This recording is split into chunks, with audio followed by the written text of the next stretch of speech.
La lourde porte en chêne poli du Céleste s'ouvrit et se referma, un métronome silencieux comptant l'arrivée de l'élite parisienne. À l'intérieur du restaurant, c'était une symphonie de conversations feutrées, le doux tintement de l'argenterie lourde et l'odeur chaude et beurrée des possibles. L'éclairage était tamisé et intime, faisant scintiller les verres en cristal sur chaque table comme des étoiles piégées. Ce n'était pas seulement un restaurant. C'était une déclaration. Et pour Sophie, c'était un problème. Sophie, dont le vrai nom était Hélène Bernard, ajusta le tablier en polyester rêche et mal ajusté sur son uniforme noir uni. Ses cheveux blond miel, habituellement coiffés en un carré professionnel et élégant, étaient tirés en arrière en un chignon sévère, maintenus fermement par des épingles à cheveux bon marché. Elle ne portait aucun maquillage et ses mains, habituellement ornées d'une bague simple et élégante, étaient nues et légèrement irritées par la solution désinfectante agressive. Depuis 3 soirs, elle était invisible, et c'était exactement le but. Hélène Bernard n'était pas une serveuse. Elle était la fondatrice, la propriétaire et la force motrice de tout le groupe hôtelier Bernard. À 32 ans, elle avait bâti un empire de 12 restaurants à partir de rien, en commençant par un petit bistrot qu'elle avait ouvert avec ses économies d'étudiante et un prêt terrifiant. Le Céleste était son navire amiral, son chef-d'œuvre. Mais depuis 2 mois, les chiffres de cet établissement, l'enfant chéri, étaient mauvais. Les coûts des denrées alimentaires montaient en flèche, le taux de rotation du personnel était anormalement élevé et les plaintes concernant les réservations s'accumulaient. Son directeur des opérations, Marc Fournier, avait suggéré un audit d'entreprise. Hélène avait suggéré quelque chose de plus direct. Elle connaissait le terrain mieux que n'importe quel auditeur. Elle avait travaillé comme serveuse pendant 6 ans pour financer son rêve. Elle devait voir la gangrène par elle-même. Et tous les signes pointaient vers le directeur général, M. Alain Blanchard. Ce soir-là, elle était Sophie, la nouvelle stagiaire, et elle était déjà épuisée. Elle observait un jeune commis débarrasseur nommé Léo qui sprintait presque pour nettoyer une table, le visage perlé de sueur. C'était un travailleur acharné. Elle avait également vu Jessica, une serveuse expérimentée, forcer un sourire à une table de jeunes loups de la finance qui se montrait délibérément difficile au sujet de la carte des vins. Jessica était clairement au bout du rouleau. Et puis il y avait Blanchard. Il n'était pas dans les tranchées. Il planait près du pupitre d'accueil, son costume parfaitement pressé, ses cheveux gominés. Il était l'image même de l'hospitalité, mais il n'avait pas débarrassé une seule table ni apporté une seule assiette. Il n'était que sourire pour les gros clients et critiques acerbes pour le personnel dans l'office, là où il pensait que personne ne pouvait l'entendre. Sophie, aboya-t-il, son sourire n'atteignant pas ses yeux. La table 4 a besoin d'eau. Ne restez pas planté là. Bougez. Oui, monsieur Blanchard, dit Hélène, sa voix délibérément douce. Elle attrapa une carafe d'eau, son esprit déjà en train de calculer. Blanchard n'était pas seulement un mauvais manager. C'était un tyran. Il créait une culture de la peur, pas une équipe, et elle était sur le point de découvrir jusqu'où cette gangrène s'était étendue. La porte d'entrée s'ouvrit à nouveau, et cette fois, tout le restaurant sembla ressentir un changement d'atmosphère. Ce n'était pas juste une autre cliente. C'était une tempête. La femme qui entra n'était pas seulement riche. Elle utilisait sa richesse comme une arme. Son nom était Madeleine de Valois, et elle se déplaçait comme si le monde était un tapis rouge déroulé exclusivement pour elle. Elle était flanquée de 2 autres femmes, Ambre et Bérénice, qui reflétaient son apparence chère et sévère, mais sans sa confiance venimeuse. Madeleine était drapée dans un manteau Balenciaga noir, qu'elle laissa tomber sur l'hôtesse, Sarah, sans même un regard. En dessous, une robe pourpre moulait sa silhouette, et une pile de bracelets Cartier Love cliquetait agressivement à son poignet. Au creux de son autre bras se trouvait un grand sac Birkin d'Hermès, blanc comme neige. « Nous avons une réservation, de Valois », annonça Madeleine, sa voix tranchant le bourdonnement ambiant du restaurant. Sarah, la jeune hôtesse, sourit nerveusement. « Oui, madame de Valois, votre table pour 3 est par ici. »« Non », l'interrompit Madeleine, pointant un doigt parfaitement manucuré vers la meilleure table du restaurant, une banquette semi-circulaire en peluche près de la fenêtre donnant sur la place des Vosges. « Nous voulons celle-là. »« Madame, je suis vraiment désolé, » balbutia Sarah. « Mais cette table est réservée pour monsieur Perrin. C'est un habitué ici depuis. »« Et je suis Madeleine de Valois, » claqua-t-elle, comme si le nom seul devait faire en sorte que la table se libère. « Savez-vous qui est mon mari ? Robert de Valois. Il pourrait acheter tout ce quartier. Maintenant, donnez-nous cette table ou je vous fais renvoyer. » C'était le moment. Hélène observait de l'autre côté de la salle, carafe à la main. C'était le test pour Blanchard. Un bon manager défendrait son personnel, honorerait la réservation et gérerait poliment mais fermement la cliente difficile. Monsieur Blanchard ne fit rien de tout cela. Il s'approcha en planant, rayonnant devant Madeleine. Madame de Valois, un plaisir comme toujours. Il lança un regard venimeux à Sarah. Pourquoi Madame de Valois est-elle encore debout? Bien sûr que vous pouvez avoir cette table. Il se tourna vers Sarah. Déplacez la réservation de Monsieur Perrin à la table 12.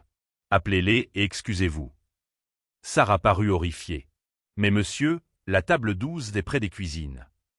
Maintenant, Sarah, dit Blanchard, sa voix tombant dans un murmure menaçant.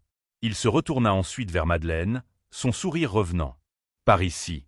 Mes excuses pour la confusion. Hélène sentit une colère froide s'installer dans son estomac. Blanchard n'avait pas seulement sapé son hôtesse. Il avait insulté un client fidèle et s'était plié à une brute, le tout en un seul geste. Le cancer était pire qu'elle ne le pensait. Le destin voulut que Blanchard installe le trio dans la section où Sophie s'entraînait sous la supervision de Jessica. Jessica sera votre serveuse principale, dit Blanchard. Et Sophie. Sophie est nouvelle, alors s'il vous plaît, soyez patiente avec elle. Il lança à Hélène un regard d'avertissement appuyé. Nouvelle, dit Madeleine, toisant Hélène et la trouvant totalement déficiente. Oh, merveilleux. Juste ce que je voulais, une stagiaire. Elle claqua des doigts en direction d'Hélène, un geste qu'on pourrait utiliser pour un chien. De l'eau pétillante, italienne, et ne trébuchez pas en allant la chercher. Le repas commença comme une masterclass en tyrannie mesquine. Hélène, maintenant pleinement son personnage de Sophie, apporta l'eau pétillante italienne. Madeleine leva son verre à la lumière, plissant les yeux. Y a-t-il des bulles là-dedans? Ça a l'air plat. Reprenez-la. Madame, elle vient juste d'être ouverte, commença Hélène. Vous ai-je demandé votre avis ou vous ai-je demandé de l'eau nouvelle? Allez, ordonna Madeleine. Hélène revint avec une nouvelle bouteille non ouverte et l'ouvrit à table, le sifflement de la carbonatation clairement audible. Madeleine se contenta d'un « MMPH » dédaigneux et se tourna vers ses amis. Honnêtement, le service ici est vraiment tombé en chute libre, annonça Madeleine assez fort pour que plusieurs tables l'entendent. C'est ce qui arrive quand il laisse n'importe qui travailler ici. La mâchoire d'Hélène se contracta, mais elle ne dit rien. Elle collectait des données, et ceci était la pièce à conviction B. La servilité de Blanchard avait donné à Madeleine le pouvoir de maltraiter le personnel sans conséquence. L'incident suivant survint avec le vin. Madeleine commanda une bouteille de Pomerol à 800 €, que Jessica présenta et versa avec un soin expert. Madeleine fit tourner le verre, renifla et prit une gorgée. Son visage se crispa. « Il est bouchonné », déclara-t-elle. Jessica, une sommelière de formation, parut momentanément surprise. « Madame, puis-je » Madeleine agita la main. Jessica prit une petite gorgée professionnelle dans un verre propre.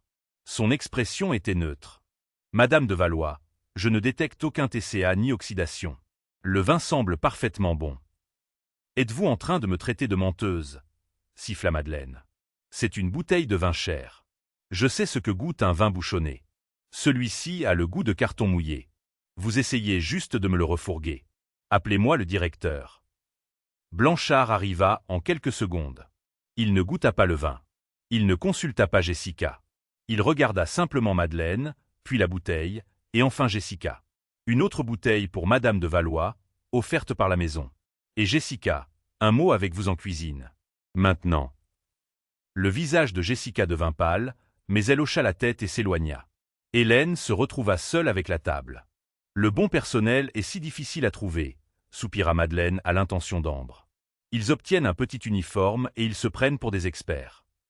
Soudain, Ambre, qui gesticulait sauvagement en racontant une histoire, renversa son propre verre d'eau. L'eau éclaboussa la table et les genoux de Bérénice. Bérénice poussa un cri. Madeleine se tourna immédiatement vers Hélène, qui se tenait à bien 1,50 mètres de là, tenant un plateau. « Vous, espèce de maladroite, d'empotée !» cria Madeleine. « Regardez ce que vous avez fait. Vous avez renversé de l'eau sur mon ami. Cette robe est en soie. »« Madame, je n'étais nulle part près du verre, » dit Hélène, sa voix calme. « N'osez pas me mentir. Je vous ai vu. Vous avez heurté la table avec votre plateau. »« Ce n'est pas vrai, » dit Hélène, sa patience commençant enfin à s'effriter. « Êtes-vous en train de discuter avec moi ?» Madeleine se leva, sa voix montant jusqu'à devenir presque un cri. « Vous n'êtes pas seulement incompétente, vous êtes insubordonnée. Je veux que vous soyez renvoyée. » Monsieur Blanchard revint en courant, son visage maintenant un masque de pure panique. Que s'est-il passé? Que s'est-il passé? Votre stagiaire, cracha Madeleine. C'est une menace. Elle a jeté de l'eau sur mon ami et maintenant elle le nie. Blanchard se tourna vers Hélène. Sophie, qu'est-ce qui ne va pas avec vous? Excusez-vous auprès de Madame de Valois immédiatement. Je ne m'excuserai pas pour quelque chose que je n'ai pas fait, Monsieur Blanchard, dit Hélène clairement. Son ami a renversé le verre. Vous pouvez vérifier les caméras de sécurité. La mention des caméras fit briller les yeux de Madeleine. Les caméras. Espèce de petite arrogante. Vous croyez pouvoir m'accuser? Moi et mes amis? Vous êtes finis. Vous êtes tellement finis. Tout le restaurant regardait maintenant. La symphonie feutrée s'était arrêtée. Il n'y avait que le son de la voix de Madeleine de Valois, aiguë et cruelle. Monsieur Blanchard transpirait. Il était piégé entre une cliente dont il avait une peur bleue et une employée qui, de manière insondable, se défendait. Il fit son choix. Sophie, ça suffit, siffla-t-il. Allez à l'arrière. Allez-y. Non, dit Hélène. Je ne vais nulle part. Cette cliente maltraite le personnel et vous la laissez faire. C'était ça. La ligne avait été franchie pour Madeleine. Il ne s'agissait plus de service. Il s'agissait de pouvoir. Elle regarda Hélène avec un mépris si pur qu'il en était presque impressionnant. Elle voyait une pauvre fille anonyme et invisible qui osait avoir du cran. Les plats principaux arrivèrent, portés par un serveur nerveux qui jeta pratiquement les assiettes sur la table et s'enfuit. Madeleine baissa les yeux sur son assiette de coquilles Saint-Jacques poêlée avec un risotto au safran. Elle la fixa pendant une longue seconde dramatique. Puis elle fit quelque chose qu'Hélène n'oublierait jamais. Madeleine, d'un geste rapide et délibéré, arracha un de ses propres longs cheveux blonds de son épaule et le drapa soigneusement sur les Saint-Jacques. Elle haleta, un son théâtral et faux. Un cheveu. Elle poussa l'assiette si fort qu'elle crissa sur la table, éclaboussant le risotto. J'essaie d'avoir un repas civilisé, et vous me servez de la saleté. Elle se leva, sa chaise tombant bruyamment au sol. Elle pointa un doigt tremblant incrusté de diamants directement sur le visage d'Hélène. J'en ai assez de vous, hurla-t-elle. D'abord l'eau, puis la discussion, et maintenant ça. Vous êtes l'excuse la plus incompétente et la plus dégoûtante pour un être humain que j'ai jamais rencontré. Vous êtes un déchet. DE accent aigu CHT. Les gens comme vous ne devraient même pas être autorisés à respirer le même air que moi. Vous êtes une pathétique serveuse minable qui ne sera jamais rien de plus. Mon chauffeur a une meilleure vie que vous. Vous n'êtes rien. Le silence dans le restaurant était absolu. C'était si calme qu'Hélène pouvait entendre le faible tic-tac du minuteur de la cuisine à 15 mètres de distance. Chaque client était figé. Hélène ne sia pas. Elle se contenta de fixer Madeleine, son expression illisible. Elle avait vu la mise en scène du cheveu. Tout le monde à la table l'avait vu, bien qu'Ambre et Bérénice fixaient leurs genoux, refusant d'être témoins. Hélène avait obtenu ce pourquoi elle était venue. Elle avait le cancer, le patient zéro, et la maladie complice, le tout dans un paquet net et laid. « Madame, dit Hélène, sa voix dangereusement calme. Je vous ai vu mettre ce cheveu dans votre assiette. » Le visage de Madeleine se tordit de rage. « Vous, Monsieur Blanchard, venez ici. Je veux que cette chose soit arrêtée. Elle m'accuse de mentir. Je suis harcelé par votre personnel. » Monsieur Blanchard accourut, le visage de la couleur du lait tourné. Il n'était plus un manager. Il était un homme acculé. Il voyait sa carrière, ses primes, sa capacité à flatter des clients comme les de Valois, tout s'évaporer à cause d'une stagiaire à son 3e service. « Sophie, cria-t-il, sa voix se brisant. C'est la goutte d'eau qui fait déborder le vase. Vous accusez une cliente. Vous êtes renvoyée. Sortez. Sortez de mon restaurant maintenant. » Madeleine sourit, un sourire lent, cruel et triomphant. Elle croisa les bras. C'est ça, renvoyé. Retournez dans l'égout d'où vous êtes sorti. Hélène ne bougea pas. Elle regarda simplement Blanchard, la tête légèrement penchée. Renvoyé? Répéta-t-elle. En êtes-vous absolument certain, monsieur Blanchard?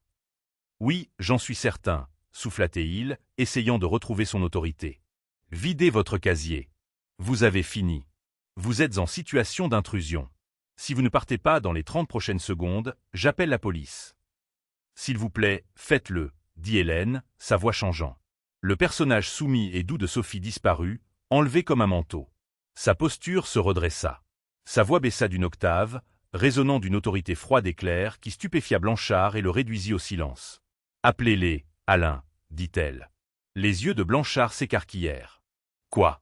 Comment m'avez-vous appelé? Je vous ai appelé Alain. Alain Blanchard. Vous n'avez pas l'autorité de me renvoyer. Mais il se trouve, dit-elle en sortant son smartphone bon marché de la poche de son tablier, que j'ai l'autorité de vous renvoyer. Madeleine laissa échapper un éclat de rire. Oh mon Dieu, c'est une blague? Elle fait une dépression nerveuse? Regardez ça. La bonne est en plein fantasme de pouvoir. Hélène l'ignora complètement. Ses yeux étaient rivés sur Blanchard. Elle tapota l'écran de son téléphone. Vous êtes le directeur général ici depuis 8 mois, Alain. Pendant ce temps, le taux de rotation du personnel atteint 40%.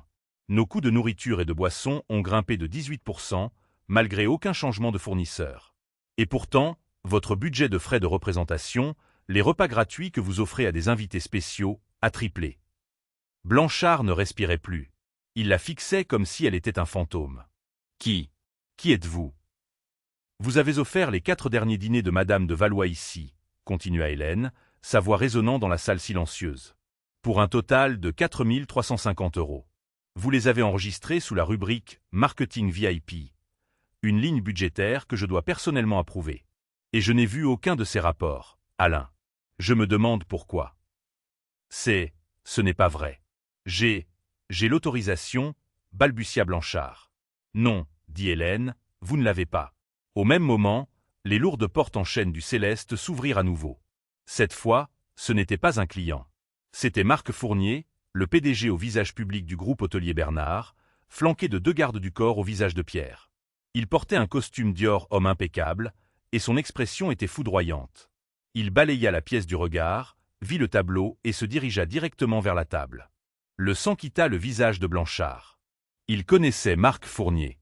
Marc était l'homme qui signait ses chèques de paie. « Monsieur Fournier » s'écria désespérément Blanchard. « Monsieur Fournier. Dieu merci, cet employé, il pointa Hélène du doigt, harcèle Madame de Valois. Je l'ai renvoyée, mais elle ne veut pas partir. » Marc regarda Blanchard. Il regarda Madeleine. Puis il regarda Hélène. Il n'avait pas l'air surpris. « Vraiment ?» dit Marc, sa voix un grondement sourd. « Il vous a renvoyé, c'est ça. » En effet, dit Hélène, s'autorisant enfin un petit sourire sinistre. « Monsieur Blanchard, Madame de Valois, vous avez rencontré mon PDG. Permettez-moi de me présenter. » Elle leva la main et retira l'élastique de ses cheveux. Ses cheveux blonds miel tombèrent, encadrant son visage. Elle détacha le badge « Sophie » et le laissa tomber sur la table. « Je suis Hélène Bernard. Je suis la fondatrice et propriétaire du Céleste. Et ceci, dit-elle en désignant le restaurant entier, magnifique et en difficulté, est mon entreprise. » Le silence qui suivit les paroles d'Hélène n'était pas seulement une absence de son. C'était une chose physique. Un poids écrasant qui aspira l'air de la pièce. Le tintement ambiant de l'argenterie, le murmure des conversations, le jazz doux des haut-parleurs. Tout cela disparut, avalé par un trou noir de pur choc stupéfait. Le visage d'Alain Blanchard était un masque grotesque. Le sang l'avait quitté si complètement que sa peau ressemblait à du vieux parchemin, tendu trop étroitement sur son crâne. Il émettait un petit son de halètement répétitif, comme un poisson sorti de l'eau. Sa bouche s'ouvrait et se fermait sans un son. Ses yeux, larges et fixes, étaient rivés sur Hélène. Son cerveau était visiblement en court-circuit, essayant désespérément et sans succès de réconcilier l'image de Sophie, la stagiaire maladroite et insignifiante, avec la femme qui se tenait devant lui, Hélène Bernard.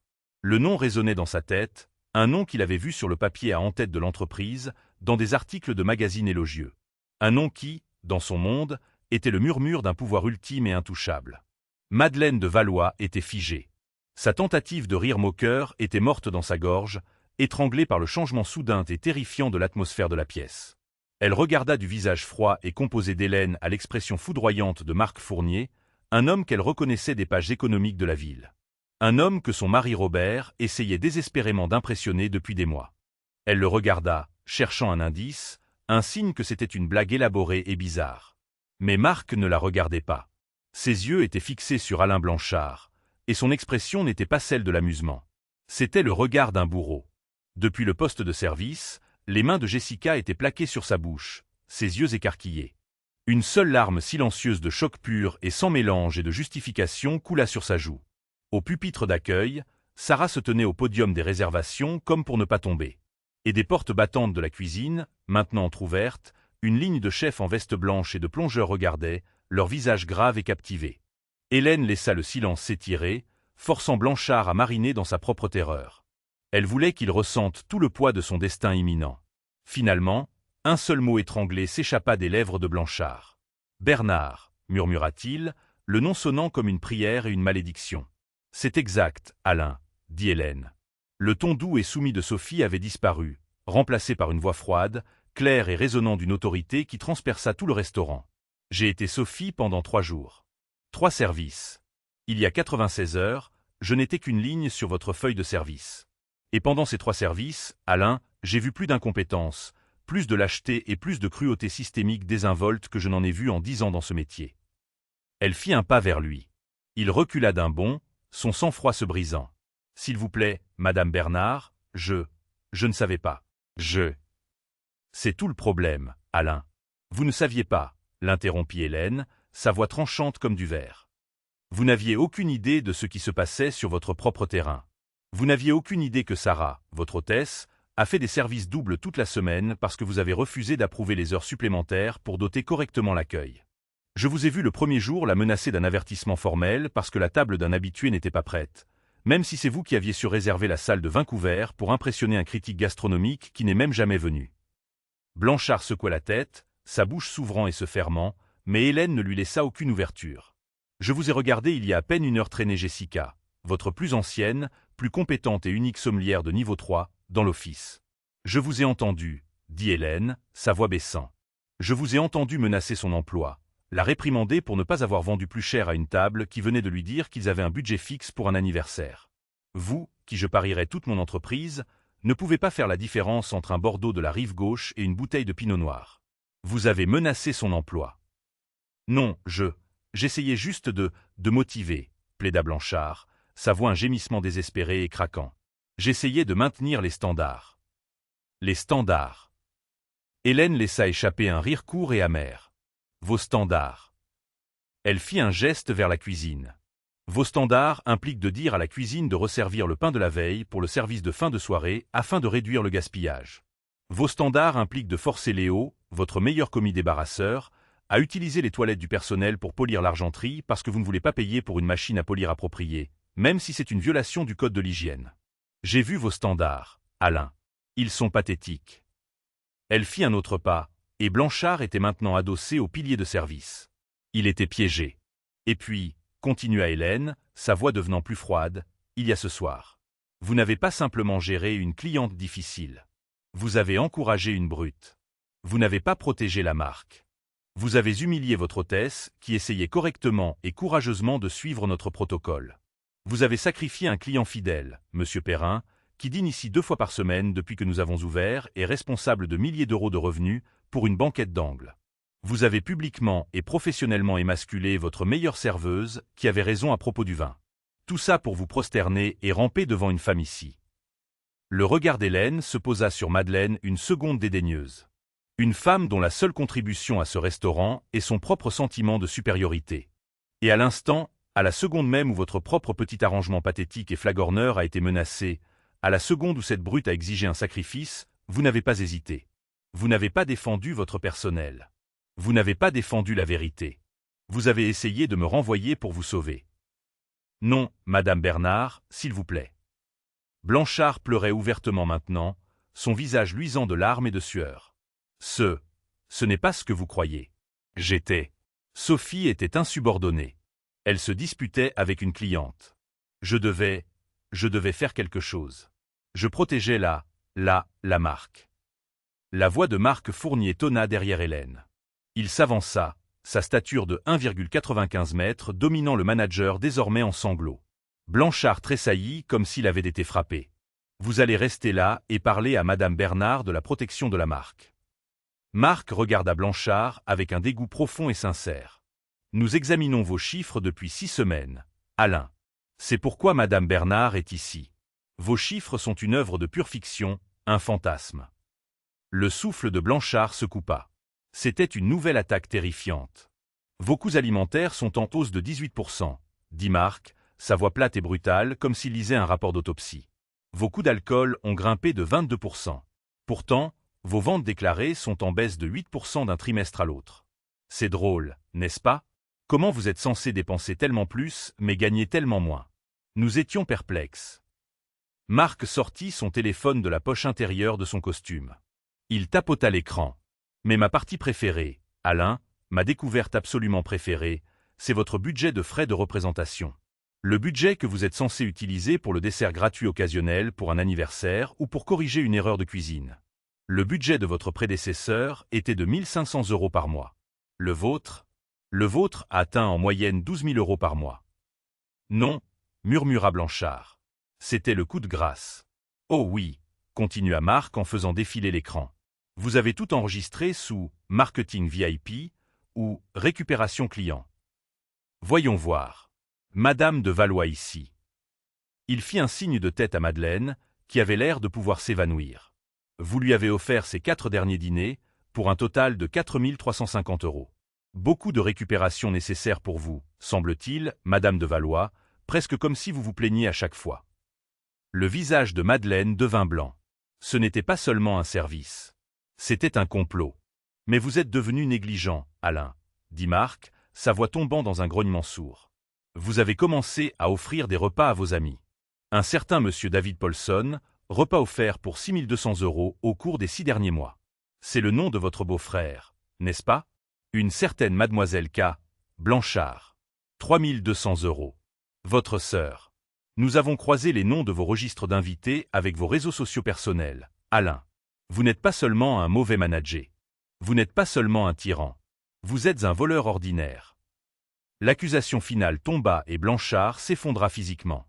Il s'affaissa contre le pilier, toute prétention de gestion ou de dignité disparue. Il n'était plus qu'un petit homme terrifié qui avait été pris. S'il vous plaît, sanglota-t-il, glissant le long du pilier jusqu'à être presque accroupi. S'il vous plaît, Madame Bernard, Monsieur Fournier, je peux rembourser. Je travaillerai gratuitement. J'ai fait une erreur. C'était la pression. Ce travail, c'est tellement de pression. S'il vous plaît, j'ai une famille. J'ai un prêt immobilier. Ne faites pas ça. Hélène le regarda, son visage un masque de pierre. Elle n'avait plus de sympathie. Elle pensa à Jessica, à Sarah, à Léo, tous travaillant dans la peur. Leur propre famille et prêt immobilier en jeu chaque jour à cause de la faiblesse et de l'avidité de cet homme. Jessica aussi, dit Hélène, sa voix coupant ses sanglots. Sarah aussi. Chaque personne sur ce parquet dont vous avez effectivement écrémé les pourboires en plaçant vos amis dans leur section, puis en offrant la totalité de l'addition, les laissant avec rien d'autre que votre générosité. Elle le regarda une dernière fois avec rien d'autre que du mépris. Puis elle lui tourna le dos. Elle en avait fini. Marc, dit-elle. Marc hocha la tête. Il fit un signe vers l'avant du restaurant. Les 2 grands gardes du corps, qui se tenaient impassiblement près des portes en chêne, se mirent immédiatement en mouvement. Ils marchèrent en silence, leurs chaussures cirées ne faisant aucun bruit sur les tapis épais, leurs visages vides et professionnels. Ils flanquèrent Blanchard, qui les regarda avec une nouvelle terreur animale. « Monsieur Alain Blanchard, » dit Marc, sa voix ayant maintenant le ton plat et officiel d'une exécution d'entreprise. « Votre emploi au sein du groupe hôtelier Bernard est terminé, avec effet immédiat, pour faute grave, mauvaise gestion délibérée et vol qualifié. » Non, s'il vous plaît, Blanchard essaya de se remettre sur pied. « Les 2 messieurs à côté de vous, » continua Marc en l'ignorant, « vous escorteront à votre bureau. Vous prendrez votre manteau et vos clés. Vous ne toucherez pas à l'ordinateur. Vous n'accéderez à aucun fichier. Vous ne parlerez à aucun membre du personnel. Vous serez ensuite escorté hors du bâtiment par l'entrée de service. S'il vous plaît, Madame Bernard. Hélène, une dernière chance. Je ferai n'importe quoi. S'il vous plaît, supplia Blanchard, s'adressant au dos d'Hélène.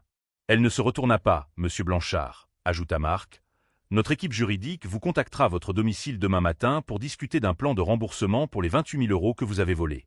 Si vous n'êtes pas immédiatement et pleinement coopératif, nous déposerons une plainte officielle auprès de la police nationale pour détournement de fonds avant midi.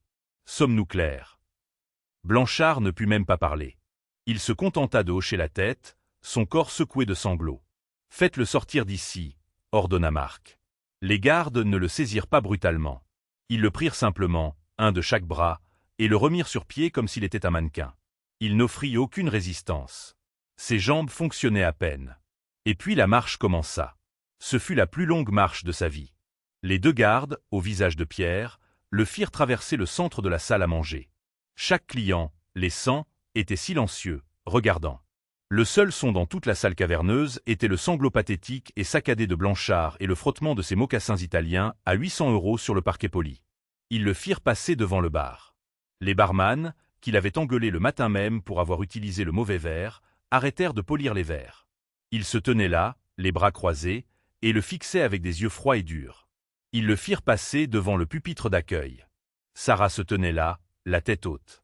En passant, il ne put croiser son regard. Il fixa le sol, complètement, totalement honteux. Ils le firent passer devant le poste de service. Jessica était là.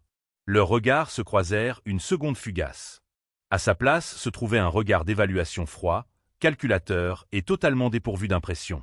C'était le regard d'un scientifique examinant un microbe. « Je pense, » dit Hélène, sa voix claire et portant jusqu'à chaque coin de la salle silencieuse, que c'était nécessaire. J'ai construit cette entreprise, chaque restaurant, sur un principe fondamental, Madame de Valois. Le respect. Elle fit un pas de plus. Madeleine recula instinctivement, heurtant la table. Le respect pour les ingrédients, que nos chefs passent des mois à trouver. Le respect pour le métier, pour lequel mon équipe s'entraîne pendant des années. Et par-dessus tout, la voix d'Hélène baissa, devenant plus dure, le respect pour les gens, les êtres humains qui travaillent sans relâche, qui sacrifient leurs soirées, leurs jours fériés, leur temps avec leur famille pour créer une expérience parfaite pour nos clients. Les mêmes personnes que vous vous êtes sentis en droit d'appeler « comment déjà ?» Hélène pencha la tête comme si elle essayait sincèrement de se souvenir. Ah oui, un déchet. Le mot resta en suspens dans l'air, laid et exposé. J'étais contrarié, insista Madeleine, sa voix montant en ton, se fissurant sur les bords. Votre employé, vous disputiez avec moi. Vous étiez impoli. Vous étiez insubordonné. Vous ne pouvez pas me blâmer d'être frustré. Je le peux, affirma Hélène, sa voix plate et dénuée d'émotion. Et je le fais. Je ne suis pas frustré, Madame de Valois. Je suis dégoûté. Je me tenais juste ici, à 1,50 m, et je vous ai observé. J'ai vu votre regard vers vos amis. J'ai vu votre regard circulaire pour voir qui regardait. Et puis je vous ai vu délibérément, de vos propres mains, arracher un cheveu de votre propre tête et le draper sur une assiette préparée par un chef qui a plus de talent dans son petit doigt que vous n'en avez dans tout votre corps. Je vous ai vu commettre une fraude, Madame de Valois. Une fraude mesquine et pathétique. Juste pour obtenir un repas gratuit et le frisson d'écraser quelqu'un que vous pensiez être inférieur à vous. C'est un mensonge, hurla Madeleine, son sang-froid se brisant complètement. C'est de la diffamation. Je vais vous poursuivre en justice. Je vais poursuivre toute cette entreprise. Vous n'avez aucune preuve. C'est ma parole contre la vôtre. Et je suis Madeleine de Valois. Avez-vous la moindre idée de qui est mon mari? Robert de Valois de Valois Construction. Il vous ruinera. Il fera fermer cette gargote glorifiée d'ici demain matin. Il vous anéantira. Elle criait maintenant. Son visage était un masque de rage pourpre et marbré. Ses amis Ambre et Bérénice se ratatinaient activement, essayant de devenir invisibles. Ce n'était plus une démonstration de pouvoir. C'était une crise de nerfs humiliante et totale. Alain Blanchard, voyant une potentielle bouée de sauvetage microscopique, essaya de s'y accrocher. Madame Bernard, vous voyez, elle est très contrariée. C'est tout un malentendu. Je suis sûr que si nous... Alain, tonna la voix de Marc Fournier, coupant Blanchard comme une guillotine. Blanchard tressaillit, sa bouche se refermant brusquement. Marc ne regarda pas Blanchard, mais Madeleine, avec une expression d'ennui profond. Robert de Valois, dit Marc comme s'il goûtait le nom. Oui, de Valois Construction. Nous le connaissons. C'est lui qui envoie du champagne à mon bureau chaque semaine depuis 2 mois pour essayer d'obtenir un rendez-vous, n'est-ce pas? Le sang quitta le visage de Madeleine si vite que c'était comme si on avait tiré une bonde. La rage pourpre fut remplacée par un blanc maladif. Marc continua, sa voix désinvolte, comme s'il discutait de la météo. Il soumissionne pour notre nouveau projet d'hôtel à Nice, n'est-ce pas? Le contrat à 9 chiffres pour le développement sur la promenade des Anglais. Son entreprise est l'une des 3 finalistes. Il se tapota le menton, pensif. Son offre est compétitive, mais vous savez, chez Bernard, nous sommes très particuliers quant à nos partenaires. Nous construisons notre marque sur l'intégrité, sur des expériences fluides et positives. Notre marque est notre sang. Et nos partenaires? Eh bien, nous attendons d'eux qu'ils reflètent nos valeurs. Imaginez la détresse, non seulement pour nous, mais pour les propres associés de Robert dans son entreprise, s'ils apprenaient que la conduite publique de sa femme, disons, avait créé une responsabilité publique massive et franchement très embarrassante pour notre marque. Une responsabilité qui a été, voyons voir, il jeta un coup d'œil à sa montre, oh oui, une responsabilité qui a été filmée par au moins 20 téléphones différents dans cette salle. Les yeux de Madeleine balayèrent la salle et pour la première fois, elle le vit. Les clients ne se contentaient pas de regarder. Ils enregistraient. Chaque angle, chaque table, une mer de smartphones tous pointés directement sur elle. Elle n'était pas seulement une brute. Elle était un mème en devenir. La vidéo d'elle criant « Je suis Madeleine de Valois » serait partout sur Internet avant le dessert. J'imagine, dit Marc, sa voix tombant dans un murmure confidentiel, que le conseil d'administration de Valois Construction aurait quelques questions à poser à Robert sur la raison pour laquelle sa vie personnelle vient de mettre en péril le plus gros contrat de leur décennie. C'est malheureux. Vraiment. Madeleine était en hyperventilation. Elle tremblait, ses bracelets Cartier cliquetant comme un avertissement. C'était une catastrophe. Ce n'était pas un repas gratuit. Ce n'était pas une serveuse renvoyée. C'était son mariage. C'était son statut. C'était tout. Elle se tourna, désespérée, vers ses derniers alliés restants. Ambre, Bérénice, dites-leur. Dites-leur que c'est un malentendu. Nous étions justes. Dites-leur comme elle a été impolie. On s'en va. Elle attrapa le bras d'Ambre. Ambre recula, retirant son bras comme si Madeleine était malade. M'a dit, juste. Murmura Ambre, les yeux écarquillés de panique et de calcul froid. Arrête. Excuse-toi. M'excuser? Siffla Madeleine, sa voix un murmure étranglé. M'excuser auprès d'elle. M'a dit, c'est Hélène Bernard. Le murmure d'Ambre était frénétique. Pas seulement une propriétaire. C'est la Hélène Bernard. Mon mari joue au golf avec un de ses investisseurs. Il dit qu'elle est impitoyable. C'est grave, m'a dit. C'est vraiment grave. Tu es allé trop loin. Bérénice, qui était restée silencieuse tout ce temps, était déjà debout. Son sac à main était sur ses genoux, et elle le serrait contre sa poitrine comme un radeau de sauvetage. Je dois y aller, balbutia-t-elle, n'établissant de contact visuel avec personne. Ma babysitter. Elle vient de m'envoyer un texto, le bébé est malade. Je dois y aller maintenant. Elle ne regarda même pas Madeleine. Elle détala, se faufilant entre les tables, dépassant le pupitre du maître d'hôtel, et sortit par la lourde porte en chêne, qui se referma avec un ouch doux et final. « Bérénice, reviens ici !» hurla Madeleine. Elle se tourna vers Ambre. Ambre n'ose même pas. Ambre se leva lentement, délibérément. Elle lissa sa propre robe. Elle regarda Madeleine, non pas avec amitié, non pas avec sympathie, mais avec le regard froid et calculateur d'une bourreau sociale. Le calcul était terminé. Madeleine n'était plus un atout. Elle était toxique, une paria. Être vu avec elle maintenant, c'était d'être entaché par elle. « Tu es seule, m'a dit Ambre, sa voix claire et froide. C'est toi qui as fait ça. Tu fais toujours ça. J'en ai juste assez. » Elle ramassa son sac Chanel à 10 000 €, se retourna et s'éloigna. Elle ne courut pas comme Bérénice. Elle marcha, la colonne vertébrale droite, la tête haute, projetant à tout le monde dans la pièce. Je ne suis pas avec elle. Je pars aussi, mais avec dignité.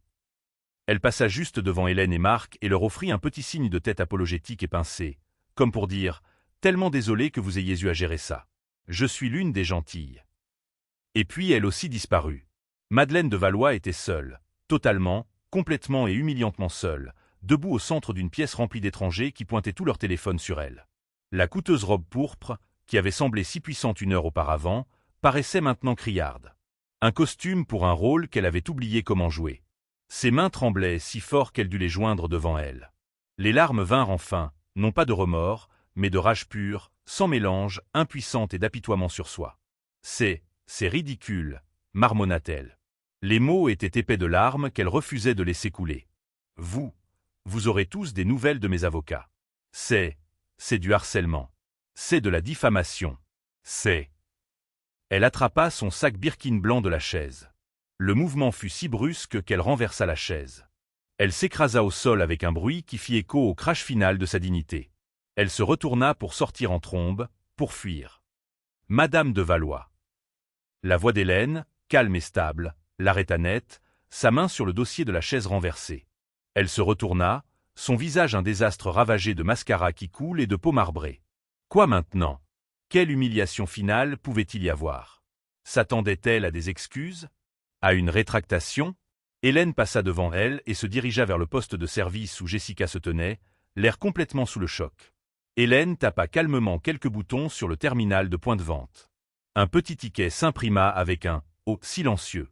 Hélène arracha le ticket de la machine, revint et le tendit à Madeleine. « Vous avez oublié de payer votre addition. » Madeleine fixa simplement le bout de papier comme si c'était un serpent.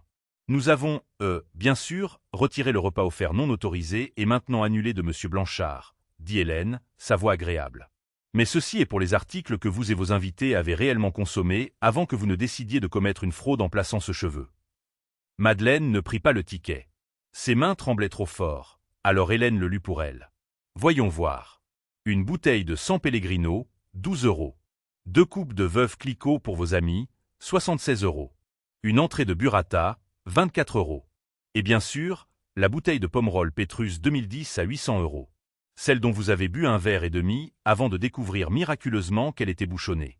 Le total avec la TVA s'élève à 912 € et 50 centimes d'euros. » Madeleine laissa échapper un sanglot aigu et étranglé. « Envoyez-la à mon mari. Il s'en occupera. »« Oh, nous le ferons, » dit Marc, s'avançant doucement et prenant le ticket de la main d'Hélène.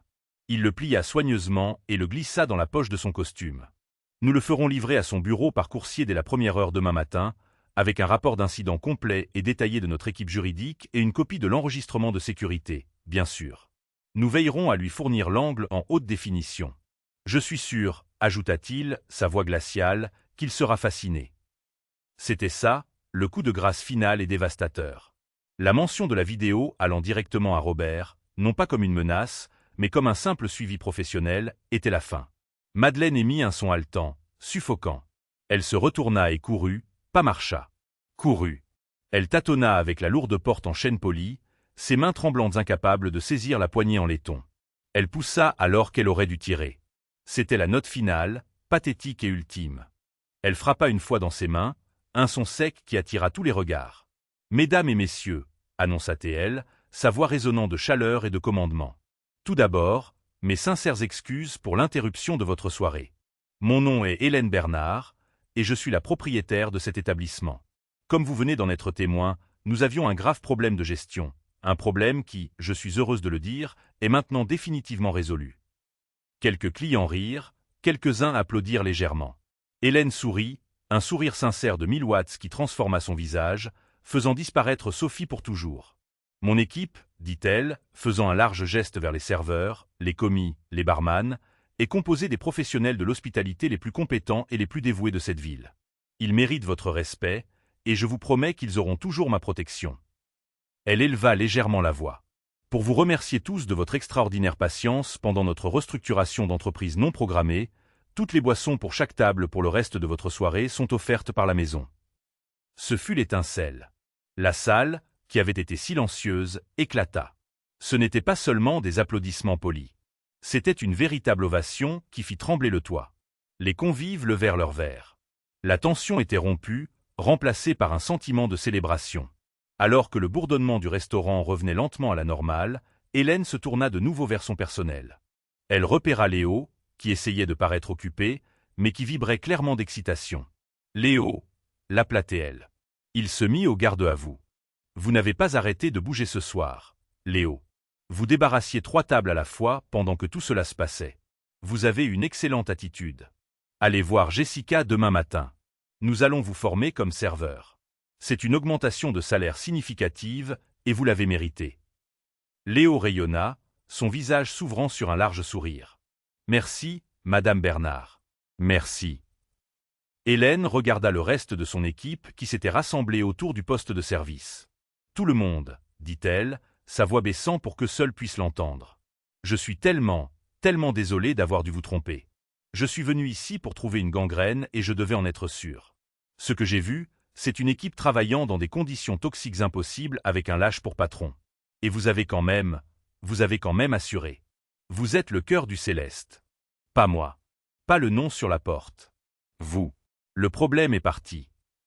Elle leva la main et détacha enfin, de manière décisive, le badge Sophie de son tablier et le glissa dans sa poche. Mais elle n'enleva pas le tablier. Maintenant, dit-elle en regardant autour d'elle. Elle repéra une carafe d'eau sur le bar de service. Elle la prit. Retournons à ce que nous faisons de mieux. Montrons-leur ce qu'est la véritable hospitalité. Elle sourit à sa nouvelle équipe, stupéfaite et profondément motivée. La table s'est à l'air d'avoir soif. Je m'en occupe. Et sur ce, Hélène Bernard, propriétaire et fondatrice, se retourna sur le parquet. Et c'est ainsi que le monde de supériorité de Madeleine de Valois s'effondra. Elle était entrée au Céleste en s'attendant à être traitée comme une reine pour avoir rabaissé les autres. Mais elle en est sortie sans rien. Sans amis, sans statut, et avec une interdiction à vie de son restaurant préféré. Cette histoire est un puissant rappel que la richesse n'est pas synonyme de classe, et que le vrai pouvoir réside dans la façon dont vous traitez les gens, en particulier ceux que vous pensez être inférieurs à vous. Hélène Bernard a bâti son empire sur le respect, et elle n'allait laisser personne, aussi riche soit-il, le démolir. Qu'avez-vous pensé de l'échec ultime de M. Blanchard? Que auriez-vous dit à Madeleine à ce moment-là? Faites-moi part de vos réflexions dans les commentaires ci-dessous. Et si vous aimez les histoires de karma satisfaisant et de justice, assurez-vous de cliquer sur le bouton « J'aime », de partager cette vidéo avec quelqu'un qui a besoin de l'entendre, et de vous abonner pour plus de drames de la vie réelle.